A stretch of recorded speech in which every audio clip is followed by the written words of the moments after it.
तो कैसे हैं आप सभी लोग। मेरा नाम है सुमित राणा। इस वीडियो में हम डिस्कस करेंगे डॉक्टर लक्ष्मण यादव द्वारा लिखी गई बुक। इस बुक का नाम है जाति जनगणना। तो जाति जनगणना के बारे में हम बात करेंगे कि ये बुक है। सबसे पहले इसका फर्स्ट चैप्टर से पहले भूमिका दे रखी है कि भूमिका में इन्होंने बताया है कि बुक हमारी कैसे लिखी गई है और उसके पीछे लिखने के पीछे क्या कारण है, और ये सब बताया गया है। मतलब आप बुक से फेमिलराइज हो जाएं कि इसके आगे अंदर आपको क्या पढ़ने को मिलेगा। जैसे आपने भारतीय संविधान की प्रस्तावना पढ़ी होगी और प्रस्तावना में आपने पढ़ी होगी, फिर उसके अंदर ही आप देखेंगे कि वैसा ही कुछ दे रखा है।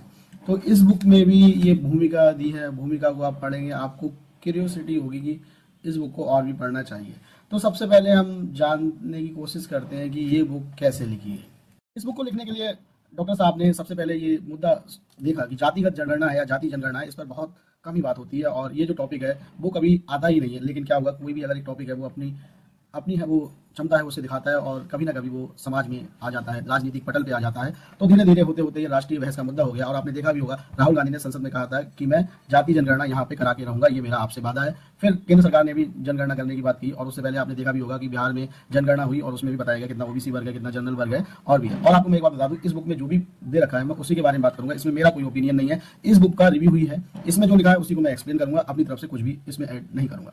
ठीक है, तो ये राष्ट्रीय बहस का मुद्दा हो गया और इस पर बहुत सारे क्वेश्चंस हैं वो डॉक्टर साहब के मन में आते गए। तो उन्हीं क्वेश्चनों को इन्होंने आंसर देने की कोशिश की है कि ये जो जाति जनगणना है वो क्या है, कैसे आई है, सब इसके बारे में डिटेल है। मतलब ये बुक ऐसी है कि इसमें आपको डॉक्टर साहब के मन में जो प्रश्न उठ रहे हैं उन्हीं प्रश्नों के उत्तर इस बुक में चैप्टर वाइज उनका आंसर दे रखा है और बहुत ही अच्छे से एक्सप्लेन कर रखा है। ठीक है, तो ये जाति जनगणना पर पूछने वाले प्रश्नों के रूप में उत्तर की किताब है। किसकी किताब है? उत्तर की किताब है। ठीक है, कुछ प्रश्नों के उत्तर है जो साफ साफ नहीं मिल रहे थे, उनको भी इसमें शामिल किया गया और बहुत ही अच्छी क्लियरिटी से इसमें बताया गया। अब हम पहले प्रश्न पर बात करते हैं कि गिनने की शुरुआत कैसे हुई। तो उस समय मिस्र से कानन की यात्रा बहुत ज्यादा फेमस थी और हजरत मूसा नाम के व्यक्ति थे। इनको ईश्वर ने निर्देश दिया था कि मेरे लिए एक पवित्र स्थान बनाओ जहां पर मैं रह सकूं और जहां पर मैं रह सकूं ऐसा एक स्थान का निर्माण करा जाए। तो उन्होंने क्या काम करा, एक पवित्र तंबू बनाया और उस तंबू का जो पुजारी है वो अपने भाई को बना दिया। अब आप सोचो कि हजरत मूसा ने अपने भाई को ही उस तंबू का पुजारी क्यों बनाया। बहुत सारे लोग होंगे जो भी बन सकते थे, लेकिन उन्होंने अपने भाई को ही इस तंबू का, जो पवित्र तंबू था, इसका मुख्य पुजारी क्यों बनाया। फिर उसके 40 साल बाद तक यही कहानी चलती रही और हजरत मूसा के परिवार से ही कोई ना कोई उस तंबू का पवित्र तंबू का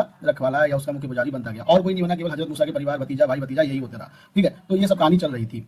अब क्या होता है, एक पवित्र तंबू के पीछे, मान लीजिए आप प्रेजेंट से आप लगा सकते हैं, इस पवित्र तंबू के पीछे एक जो वर्चस्व वाला समूह होता है उसका हित छुपा रहता है। क्या छुपा रहता है? हित छुपा रहता है एक वर्चस्वशाली समूह का। इस तंबू की सेवा, उस तंबू की सेवा करने के लिए बहुत सारे लोग हो सकते थे, लेकिन एक परिवार से ही क्यों चुने जा रहे हैं, ये एक सोचने का विषय है। क्यों? क्योंकि एक वर्चस्वशाली समूह जो एक जगह की पहले से पूजा करता आ रहा है, उसके बाद बहुत ही मसल पावर है, बहुत ही पैसा है, तो उसी के परिवार से कोई चुनता जा रहा है। क्या किसी दूसरी जाति का अधिकार नहीं है उस तंबू की सेवा करने का? जाति के बाद काका कालेलकर ने सुझाव दिया कि जो पिछड़ी जातियां हैं वो बहुत ज्यादा पिछड़ी हुई हैं और उनकी इस पिछड़ेपन को दूर करने के लिए हमें पहले उनके नंबर को जान लेना जरूरी है कि वो वास्तव में कितनी जनसंख्या है जिसका हमें भला करना है। जो आर्थिक सामाजिक रूप से पिछड़े हुए हैं उनका उत्थान कैसे हो सकता है। लेकिन काका कालेलकर की इस बात को नजरअंदाज कर दिया गया और जाति जनगणना पर कोई भी बात नहीं की गई और ये मामला ऐसे धरा के धरा रह गया। लेकिन जब मंडल और कमंडल की राजनीति हुई तो इस विषय को और ज्यादा तूल मिलने लगा।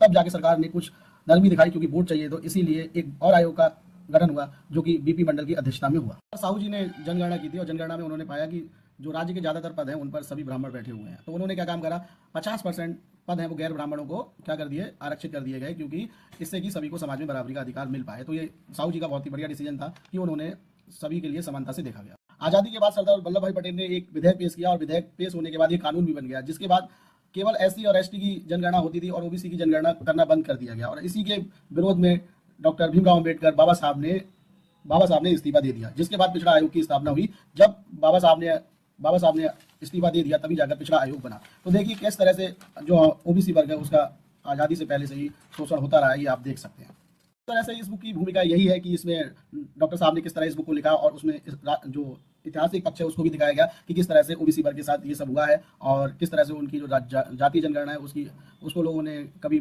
मुद्दे को उठाया नहीं है, कभी भी इसको आगे नहीं बढ़ाया, ये सब इन्होंने बताया है। इसके पहले चैप्टर गिनती का जादू को हम अगली वीडियो में डिस्कस करेंगे। तब तक आपसे अनुरोध रहेगा इस चैनल को सब्सक्राइब कर लें, क्योंकि पूरी बुक जाति जनगणना के बारे में हम इसमें आपको बताएंगे। धन्यवाद।